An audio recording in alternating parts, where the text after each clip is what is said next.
하나님의 말씀은 마가복음 2장 1절부터 12절까지입니다.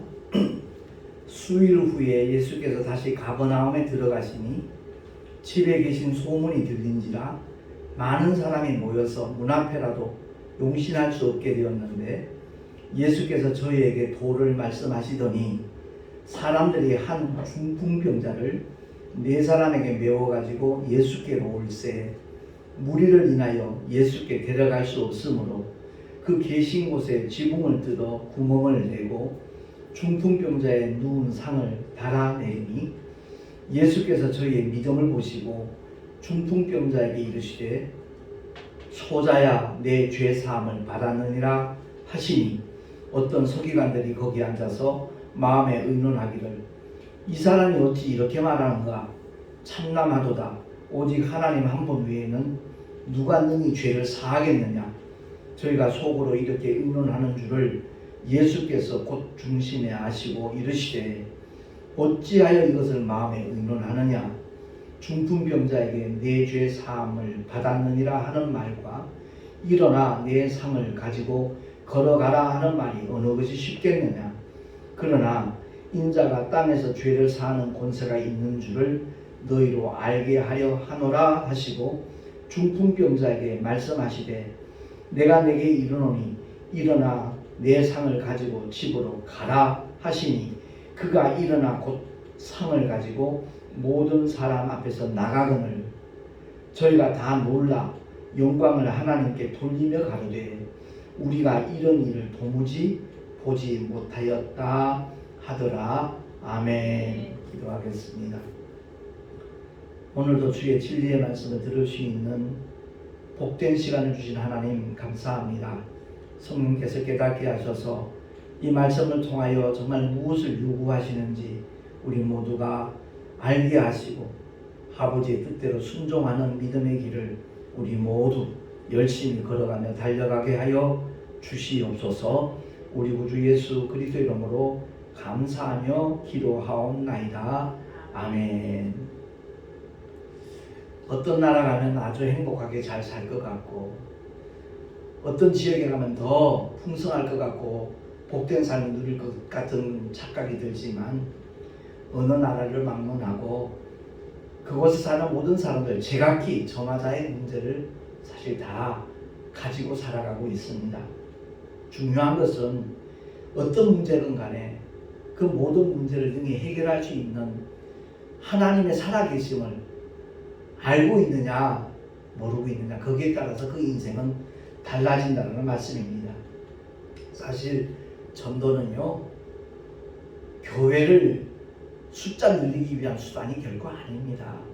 전도는 이러한 사실을 알지 못하는 하나님의 놀라운 사랑과 은혜를 그들에게 소개하고 그야말로 그 놀라운 축복을 함께 누리자고 알려주는 것. 다른 말로 바꾸어 말하면 하나님의 독생자 예수 그리스도를 자랑하고 소문내는 것이 전도인 줄로 우리 모두 깨달았으면 참 좋겠습니다. 도무지 해결할 수 없는 그 문제 속에서 허덕이는 사람을 돕는 일 누가 봐도 아름답지요. 참 귀하고 소중한 일이잖아요. 오늘 본문에 등장하는 한 중풍병자가 바로 그러한 은혜를 입은 사람입니다. 소개되고 있지 않지만 이름 모를 4사람이 아름다운 수고와 헌신을 하였기에 이 중풍병자는 모든 문제의 해결자 되시는 예수 그리스도를 만나게 된 줄로 믿습니다. 3절 말씀 보니까 합독합니다. 시작. 사람들이 한 중풍병자를 4사람에게 메워가지고 예수께로 올세 무리를 인하여 예수께 들어갈 수 없으므로 그 계신 곳에 지붕을 뜯어 구멍을 내고 중풍병자의 누운 상을 달아내리니 예수께서 저희의 믿음을 보시고 중풍병자에게 이르시되 소자야 내 죄 사함을 받았느니라. 아멘. 그렇습니다. 목적이 분명하고 확실하면요 방법은 날카로워지는 겁니다. 단순히 이 중풍병자를 그냥 불쌍하다 이 차원이 아니고 정말 주님을 만나게 해야 되겠다라는 그 간절한 목표가 있었기 때문에 이 네 사람은 그를 침상에 누운 채로 이렇게 넷이서 이렇게 마주 손을 정말 들어서 예수님 앞으로 데리고 왔는데 문 앞에도 꽉 차 있으니까 용신할 수조차 없는 그런 상황이었거든요. 그렇다고 해서 그들은 포기하지 않았다는 겁니다. 예수님이 말씀 전하고 있는 그 위치 위쪽에 지붕으로 올라가서 지붕을 뜯었습니다. 그리고 끈을 묶어서 그 중풍병자를 예수님 앞에 이렇게 달아내리는 이 모습을 보면서 우리는 어떻게 믿음의 길을 걸어가고 있는가? 그냥 막연한 신앙생활, 막연한 전도 그런 수준에 머물러 있지 않는가 하는 것을 한번 돌아봤으면 참 좋겠다라는 마음이 듭니다. 그렇습니다. 이와 같은 그들의 간절한 마음과 아름다운 수고를 통해서 주님이 저희의 믿음을 보시고 라고 말씀하잖아요. 중풍병자의 근원적인 문제를 주님이 해결을 해 주십니다. 뭐라고 말씀하시죠? 소자야 내 죄 사함을 받았느니라. 할렐루야. 인류의 모든 문제는 죄로부터 시작이 된 겁니다. 첫사람 아담이 하나님의 말씀을 들어야 되는데 아내의 말을 들었거든요. 하나님처럼 되기 위해서 선악과를 먹은 것은 결코 아닙니다. 만약 그랬다면 그것은 사단적인 죄이기 때문에 용서가 없었을 겁니다. 근데 하나님 말씀을 듣지 아니하고 하와의 말을 듣는 바람에 불순종의 죄가 아담에게 있었습니다. 그래서 그를 긍휼히 여기시고 둘째 아담이신 하나님의 아들이 이 땅에 오셔서 인류의 모든 죄를 양어깨에 짊어지시고 십자가 위에서 피 흘려 죽으셨다가 사흘 만에 부활하셨습니다. 그래서 십자가의 공생애를 완성하시기 전에 주님이 이 중풍병자에게 하신 말씀, 선포하신 이 말씀, 소자야 내 죄의 사함을 받았느니라, 이 말씀은 그야말로 우리 모두가 다 귀담아 들어야 될 하나님의 약속인 줄로 믿습니다. 죄의 문제가 해결되지 않는 한 끊임없이 고통의 문제는 찾아오게끔 되어져 있습니다. 그렇습니다. 주님이 소자야 내 죄 사함을 받았느니라 선포하시니까 그 자리에 있던 어떤 서기관들이 서로 마음에 의논했다고 그러잖아요. 이 사람이 어찌 이렇게 말하는가? 참남하도다. 오직 하나님 한 분에는 누가 능히 죄를 사하겠느냐? 서로 이렇게 마음에 의논하니까 주님이 그들의 중심을 다 아시잖아요. 그러니까 겉으로 드러나는 모습은 그럴싸해도 그 중심이 썩어 있으면 하나님과 상관없는 사람입니다. 교회는 그럴듯하게 열심히 정말 출석하는 것 같지만 그 속에 주님의 보혈과 상관없는 하나님의 말씀이 정말 싹트고 움직이는 그런 믿음의 길을 걷는 사람이 아니라면 사실은 주님과 무관한 사람이라는 것을 우리가 모두가 깨달아야 될 것입니다. 그래서 중심에 하시고 어찌하여 이것을 마음에 의논하느냐, 주님이 지적을 하시면서 중풍병자에게 내 죄 사함을 받았느니라 하는 말과 일어나 내 상을 가지고 걸어가라 하는 말이 어느 것이 쉽겠느냐? 둘 다 쉽지 않지요. 내 상을 들고 걸어가라 했는데 만약 그런 능력이 나타나지 않는다면 그건 그야말로 우스운 모양새가 될 것이고, 내 죄 사함을 받았느니라 하고 말씀하시면 거기에 대하여 분명히 반대 세력이 있을 거라는 것, 공격할 세력이 있다는 것 주님이 아심에도 불구하고 내 죄 사함을 받았느니라 하신 말씀을 하신 이유는 인자가 죄 사는 권세가 있다는 것을 너희로 알게 하려 함이라 라고 말씀하지요. 그렇습니다. 죄 사함 받은 믿음의 증거로 그 다음에 주님이 하신 말씀, 일어나 내 상을 가지고 집으로 가라 라고 주님이 11절에 말씀을 하시니까 그가 바로 일어나서 상을 가지고 곧 모든 사람 앞에서 나갔다. 그 모습을 보고 모든 사람들이 놀라서 영광을 하나님께 돌리면서 도무지 우리가 이런 일을 본 적이 없다라고 말했다라고 성경은 증거하고 있습니다. 그렇습니다. 주님으로부터 죄 사함의 문제를 받은 사람은 그때부터 하나님께서 함께 하시는 증거가 나타나기 시작하는 겁니다. 저와 여러분 신앙생활하면서 얼마나 많은 증거를 만나고 있습니까? 삶의 현장에서 매 순간순간 하나님이 함께 하시는 믿음의 증거들이 기사와 이적과 축복으로 나타날 수 있는 우리 모두가 될 수 있기를 예수 이름으로 축원합니다. 그렇습니다. 이 사건을 통해서 저와 여러분이 꼭 기억해야 될 것은 이 중풍병자가 다른 사람이 아니라 바로 나라는 것을 깨달아야 될 줄로 믿습니다. 영적인 중풍병자.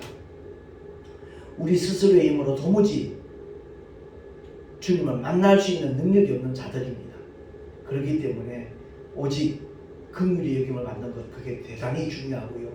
지금은 제가 목사로서 벌써 34년째 목회를 하고 있지만 누군가가 나를 위하여 기도하는 사람이 있었다는 것을 제가 알고 있습니다. 그리고 분명히 복음을 전했고요. 그런 과정을 통해서 하나님이 일하시는데 하나님께서는 지금도 그렇습니다. 사람을 통해 일하시고 환경을 통해서 일하시고 또한 사건을 통해서 일하시는 하나님이십니다. 제가 75년도 76년도 저 백골사단에서 군복무하는 시절이었습니다. 그 당시에 정말 고생을 엄청 하다가 외삼촌을 통해서 제가 통신사령부 PX 관리 사병이 되었거든요. 그러고 난 다음에 제가 생각지 않은 어려움을 만나게 됐습니다. 그것은 다름이 아니라 그 당시에는 현역 사병들이 PX 관리를 했는데 그 책임자가 인사계장이었어요. 그때 인사계장님은 연세가 한 50대 중반쯤 되었어요. 근데 당시 중대장이었던 권아무개 대위는 고작 20대 후반이었거든요. 30 초반 될까 말까. 그런데 PX 경영하는 그 이권이 자기한테는 한 푼도 돌아오지 아니하니까 거기에 대해서 막 울분이 있는 겁니다. 분노가 있는 겁니다. 근데 인사계장한테 직접 대항할 수 없으니까 그 관리사병이 나를 굉장히 힘들게 만드는 거예요. 쉽게 얘기해서 PX에 이제 당구대가 3개 있었거든요. 거기서 이제 돈 따먹게 이제 당구를 치다가 자기가 따면 괜찮아요. 근데 잃기 시작하면 그때부터 저 아무개 새끼 꼴 보기 싫어서 당구도 안 된다는 식으로 막 인격적인 모욕감을 막 주는 겁니다. 그래서 그 사건을 계기로 해서 주일만이라도 나도 저 건대를 안 봤으면 좋겠다 라는 마음으로 피신한 곳이 바로 신술감리교회였거든요. 거기서 이제 리승성 목사님을 만나서 그 당시 신앙생활한 사병들이 한 17명 정도가 지금 주의 종이 됐습니다. 그만큼 가마력이 있고 그 삶이 그 목사님 늘 주장하는 것이 우리 기독교가 따로 국박되면 망한다. 신앙 따로 생활 따로 되면 정말 그건 망하는 지름길이라 늘 강조하셨는데 그렇습니다. 신앙과 생활은 일치가 돼야 됩니다. 다시 말해서 죄 사함 받은 믿음의 사람이라면 그 증거들이 끊임없이 나타나야 된다는 것이고 하나님의 말씀과 함께하는 믿음의 길을 걸어가는 사람, 그 사람이야말로 참된 하나님의 사람이라는 것 그 목사님이 굉장히 강조를 하셨습니다. 어쨌든 제가 신술감리에 발을 디디고 난 다음에 불과 2달이 되지 못해서 중대장님이 교체가 된 겁니다.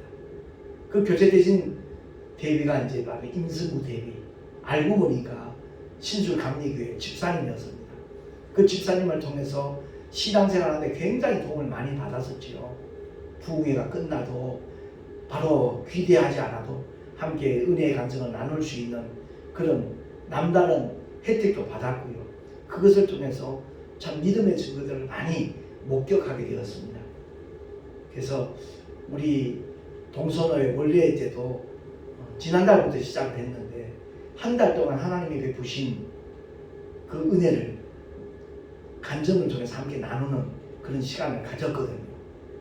그래서 지난달에는 정말 한 참석하신 모든 목사님들이 앞에 나와서 5분 내지 10분 정도 이렇게 하나님이 우리 교회에 이런 은혜를 베푸셨다고, 우리 가정에 이렇게 역사하셨다고 간증을 나눴는데 너무너무 그 시간이 좋았습니다. 근데 모든 분들이 다 간증하면 너무 시간이 많이 걸리니까 이달부터는 한 3명 정도 신청하신 분이 안에서 한 10분 정도 이렇게 간증하기로 그렇게 약속이 되어져 있거든요. 기대가 됩니다. 그렇습니다. 주님이 함께 하시는 그 증거를 만나는 사람들은요, 신앙생활이 결코 어렵지 않습니다. 절대 따분할 수가 없습니다. 어디를 가든지 무엇을 하든지 그 증거들이 보여지니까 마음속에 끊임없이 하나님 주시는 기쁨과 위로가 넘쳐나게 되어져 있죠. 그렇습니다. 제가 지금 이렇게 목사가 되어 있지만 누군가가 나를 위해서 기도했고 누군가가 복음을 전했을 때 하나님께서 사건과 환경과 사람을 통해서 이렇게 주의 종으로 설 수 있도록 하나님이 이끄셨다는 것 너무나 생생히 잘 알고 있습니다. 그러므로 우리 모두가 다 내가 받은 바 은혜를 믿음의 증거를 보이면서 내 주변에 있는 사랑하는 가족과 친구와 친지들과 이웃들에게 정말 복음을 전할 수 있는 하나님의 사람으로 쓰임받을 수 있는 우리 모두가 될 수 있기를 예수 이름으로 축원합니다. 제가 택시 전도하는 것도 마찬가지예요. 돕는 성격이 없었다라는 이제 이달 23일은 만 8년이 되는 날인데 여기까지 오지 못했을 거예요. 중간에 지치고 정말 포기했을 수도 아마 있었을 겁니다.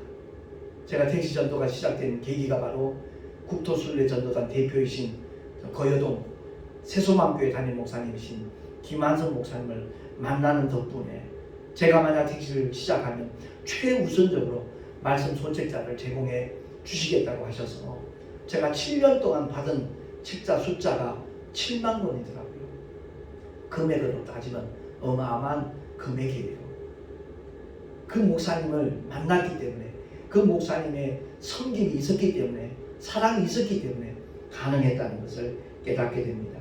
뿐만 아니라 여기 인천 연합기독교방송 박찬영 목사님 같은 경우에 끊임없이 이렇게 택시 전도에 필요한 물품을 제공해 주시거든요. 그리고 최근에 만난 강희선 장로님 같은 분은 조용만 목사님 통해서 알게 된 분인데 그분이 부산에 사셔요. 근데 송도 신도시에 아파트를 이제 분양하는 모델하우스를 관리를 하면서 모델하우스 오는 손님들에게 이렇게 나눠주는 상품이 있어요. 사은품이라고 그래야 되나요? 물티슈라든가 핫팩이라든가 아니면 미용 티슈라든가 이런 물품들이 있는데 하나님의 은혜 가운데 조기 분양이 된 겁니다. 많이 준비했던 물품을 꼭 필요한 분들에게, 뜻있는 분들에게 나눠주려고 아마 생각을 하셨던가 봐요. 그래서 제가 택시 전도한다는 걸 아시고 그 물품들을 좀 많이 제공을 해주셔가지고 참 돈 가치 없다 이렇게 생각을 했는데 이번에 스티커 제작을 하면서 야, 이런 가치가 있구나 하는 것을 깨달았거든요. 3,000장 나는데 45,000원 들었어요. 단가 따지니까 장당 15원이에요. 그 물티슈라든가 핫팩이라든가 이런데 15원짜리 하나 딱 붙이니까 많은 정보가 제공되는 거예요. 유튜브에 올라가 있는 이렇게 메시지를 공유할 수 있는 그런 주소를 알릴 수 있게 되었기 때문에 제가 요즘 택시 전도하면서 굉장히 신바람이 납니다. 그 핫팩이나 물티슈를 받는 분들이 얼마나 고마워하는지 몰라요. 꼭 유튜브 찾아보겠다고 약속하시는 분들도 한두 사람이 아니고요. 그리고 경산에 있는 천심한의원 그 김 집사님 부부는 그야말로 벌써 거의 3년 이상 4년째 귀한 헌신을 하고 있어요. 그래서 제 마음속으로 그 집사님은 단순한 성도가 아니라 나의 동역자이다라고 저는 그렇게 느끼고 있거든요. 대구에 계시는 우리 어머니 역시도 마찬가지로 정말 귀한 동역자이시고요. 그리고 제가 방송 처음 나갔을 때부터 이렇게 묵묵히 기도해 주시고 후원해 주시는 천안에 사시는 박순희 권사님, 그런 분들 잊을 수가 없지요. 그 고마움은 정말 이루 말할 수가 없습니다. 뿐만 아니라 옥천에서 CJ 택배라는 이제 누이 동생 김호경 집사님 같은 경우에 정말 너무나 고맙고 감사하고 끊임없이 기도에 동역자로 함께 이렇게 일하고 있어서 기쁘고요. 작년에 만난 그 마포에 계시는 한영길 권사님 같은 분도 택시전도에 이렇게 힘을 실어주고 계시는 귀한 동역자이시고요. 그리고 대구에서 택시에서 만난 분인데 경산에 있는 큰 교회에 출석하시는 이미경 집사님이라는 분이 있는데 그분을 통해서 정말 많은 후원을 받았고 뿐만 아니라 그 남동생 되시는 이병주 집사님 부부 정서우 집사님 같은 그분들 역시도 우리가 대구에서 목회할 때 큰 힘을 실어주는 그런 귀한 분들이었습니다. 뿐만 아니라 이제 부천에 계시는 최희자 강도사님이라든가 영종도의 이영애 집사님, 서울에 사는 김수정 집사님 이런 분들도 정말 우리가 필요할 때마다 이렇게 귀한 도움의 손길을 베풀어 주시는 그런 분들이 계십니다. 뿐만 아니라 생각지도 않은 우리가 거할 수 있는 사택까지 이렇게 제공해 주신 정명순 권사님, 정기순 집사님, 그 정권사님 따님까지 정말 우리가 잊지 못할 고마운 분들이죠. 제가 갑자기 이런 말씀을 드리는 건 로마서 16장을 보니까 사도 바울이 정말 많은 분들에게 이렇게 문안을 하고 인사를 하는 그 내용 가운데 그들의 고마움에 대해서 이렇게 표현하는 것을 보고 나도 정말 8년 동안 이렇게 택시전도를 원활하게 할 수 있는 일에 있어서 도움을 주신 분들에게 참 고맙다는 표현도 한번 해야 되겠다는 생각이 들어서 잠깐 언급을 했습니다. 단순히 이것으로 끝나는 것이 아니라 우리 마태복음 한번 찾아보도록 하겠습니다. 10장 42절 말씀, 그들의 헌신과 수고가 결코 상을 잃지 않는다는 것을 오늘 본문을 통해서 우리는 다시 한번 기억을 해야 될 것입니다. 이름은 언급되지 않지만 주님을 만나도록 그렇게 수고한 헌신한 네 사람이 있지요.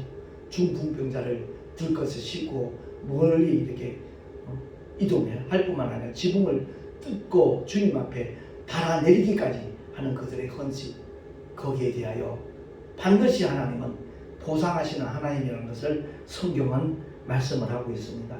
마태복음 10장 42절 한 목소리로 한번 천천히 합독을 하겠습니다. 시작.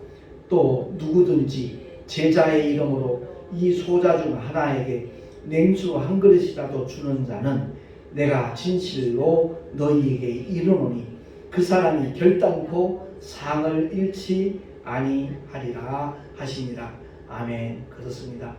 냉수 한 그릇 대접하는 것도 상을 잃지 않는데 택시 전도를 위해서 아니면 주의 몸된 교회 운영하는 필요한 자금들을 그야말로 매월 이렇게 헌금하는 손길들 결코 그 상을 잃지 아니하죠.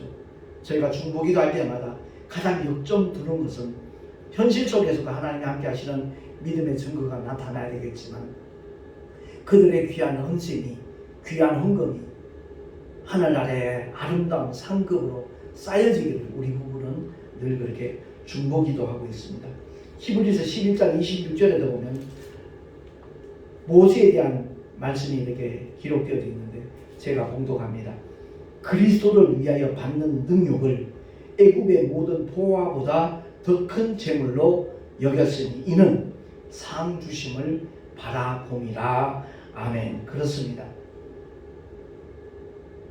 갈라디아서 6장 8절과 10절 말씀도 제가 한번 봉독을 하도록 하겠습니다. 갈라디아서 6장 8절 10절 자기의 육체를 위하여 심는 자는 육체로부터 썩어진 것을 거두고 성령을 위하여 심는 자는 성령으로부터 영생을 거두리라. 우리가 선을 행하되 낙심하지 말지니 피곤하지 아니하면 때가 이르매 거두리라. 그러므로 우리는 기회에 있는 대로 모든 이에게 착한 일을 하되 더욱 믿음의 가정들에게 할지니라. 아멘. 그렇습니다. 우리가 주변에 힘들고 어려운 이웃들을 볼 때 그들에게 정말 사랑의 손길을 베푸는 것, 그것이 바로 성령을 위하여 심는 겁니다. 가난한 자에게 꾸이는 것은 바로 하나님께 꾸이는 거라고 잠언서는 그렇게 말씀하고 있습니다.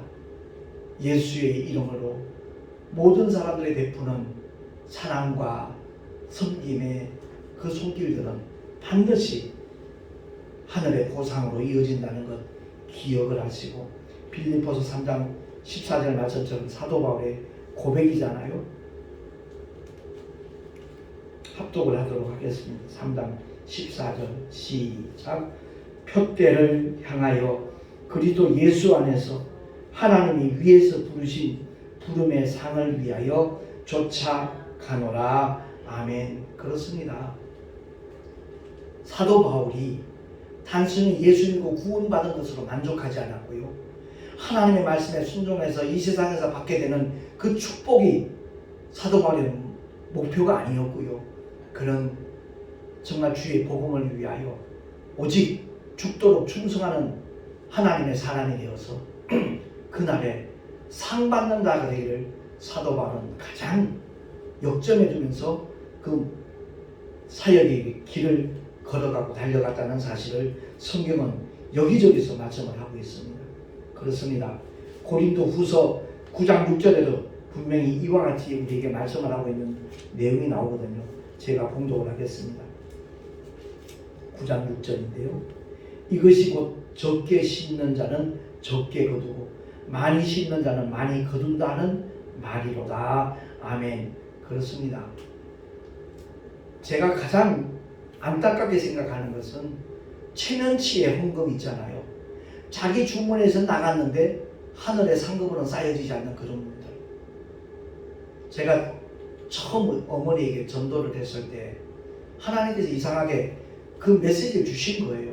어머니 교회를 나가더라도 믿음이 생기기 전까지는 헌금 안 하셔도 됩니다. 제가 그 말씀을 드렸어요.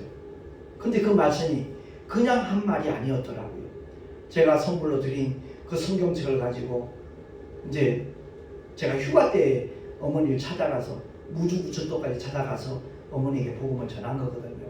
그 어머니가 첫 발걸음입니다. 교회를 향해서 가는데 그 이웃에 사는 어떤 장사하시는 분이었죠. 우리 어머니도 그 당시에 칠봉사회를 하고 계셨으니까 어떤 분이 그러더래요. 허허 또 목사밥 하나 생겼네? 그러더라는 거예요. 만약 제가 그 얘기를 안 했으면 그 말에 걸려 넘었을지도 몰랐다는 말씀을 하더라고요. 나 믿음 생기기 전까지 헌금 안 할 건데 뭐. 그래서 안 넘어졌대요. 지금은 누구보다도 하나님 앞에 많이 드리고 싶어 안다라는 분이 우리 어머니거든요. 그렇습니다. 내 손에서 나갔는데 하늘에 쌓여지지 않는 것, 그거보다 어리석은 것 없고요. 그거보다 억울한 일 없을 겁니다. 정말 내가 주님 앞에 헌신하고 드린 만큼 하늘의 귀한 상급으로 쌓여지는 그러한 믿음의 길을 우리 모두 열심히 걸어갈 수 있기를 바랍니다. 그가 복 있는 자고 그가 지혜 있는 믿음의 사람인 것입니다. 정말 우리가 중보 기도할 때마다 제 아내와 함께 기도하는 것은 요한 3서 2절의 말씀이 이루어지기를 늘 기도하는 거거든요. 너무나 잘 아는 말씀인데 제가 한번 봉독합니다. 사랑하는 자여, 내 영혼이 잘됨 같이 내가 범사에 잘되고 강건하기를 내가 간구하노라. 아멘. 그 우리 주변에서 돕는 그 모든 믿음의 손길들, 정말 저희가 이 내용의 기도를 늘 하고 있습니다. 뿐만 아니라 주님 앞에 섰을 때 정말 아름다운 상급으로 그들에게 덧입혀지기를 정말 소망하면서 늘 기도하고 있습니다. 아무튼 오늘 말씀을 통해서 우리 모두가 다 이름 없이 빚도 없이 한 중풍병자를 예수님께로 데리고 온 이 네 사람처럼 묵묵히 복음을 위해서, 영혼 구원을 위해서, 또 주님의 몸된 교회를 위해서 헌신할 수 있는 그 믿음의 길은 결코 헛되지 아니하다는 것 기억을 하고 상 주시는 하나님을 바라보면서 더 충성하는 우리 모두가 될 수 있기를 예수 이름으로 축원합니다. 기도하겠습니다. 하나님 아버지 감사합니다. 로마서 16장에 기록되어진 그 이름들이 하나님 나라에서 얼마나 귀한 믿음의 주인공들이었는가 하는 것을 언젠가 우리도 확인하게 될 것입니다. 존귀하신 하나님 아버지, 우리 모두가 하나님 앞에 아름답게 그리고 겸손하게 헌신하는 자로 살아가게 하옵시고 이 세상에서 복받는 것도 좋은 일이지만 주님 앞에 섰을 때 인정받고 칭찬받고 받는 일보다 더 축복된 일이 없다는 것 기억을 하고 우리 영혼의 때를 위하여 더욱더 아름답게 충성하고 헌신하는 우리 모두가 되게 하여 주시옵소서. 우리 구주 예수 그리스도 이름으로 감사하며 기도하옵나이다. 아멘. 교회 소식 주보를 참고하시기 바랍니다.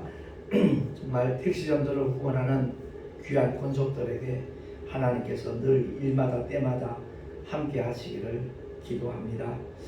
우리 동선호의 교육자 올레 모임이 11일 내일 모레입니다. 화요일날 11시에 송내 열강교회에서 있습니다.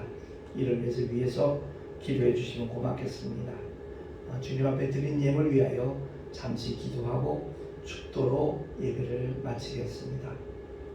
존귀하신 하나님 아버지 감사합니다.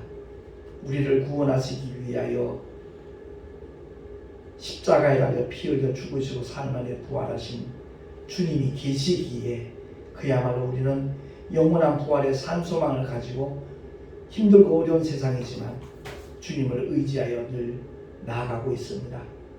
일마다 때마다 하나님의 손길이 함께해 주셔서 어디를 가든지 주의 영광을 드러낼 수 있는 하나님의 사람들이 되게 하여 주시옵소서.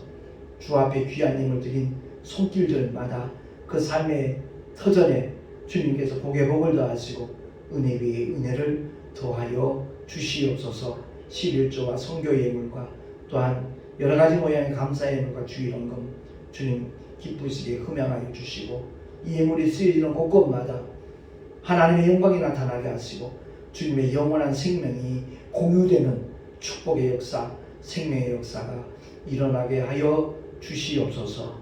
우리 구주 예수 그리스도 이름으로 감사하며 간절히 축복하며 기도하옵나이다. 아멘. 이제는 우리 구주 예수 그리스도의 크신 은혜와 하나님 아버지의 영원하신 사랑하심과 보혜사 성령 하나님의 내주교통 인도하심과 축복하심이 오늘 주의 말씀을 듣고 참으로 주 앞에 묵묵히 봉사하며 헌신하며 충성하며 사랑하리라 결단한 하나님의 사람들 머리 위에 그 가정 위에 또한 주님이 피로 값주가신 주님의 모든 교회들 위에 지금으로부터 영원토록 함께 있을지어다. 아멘.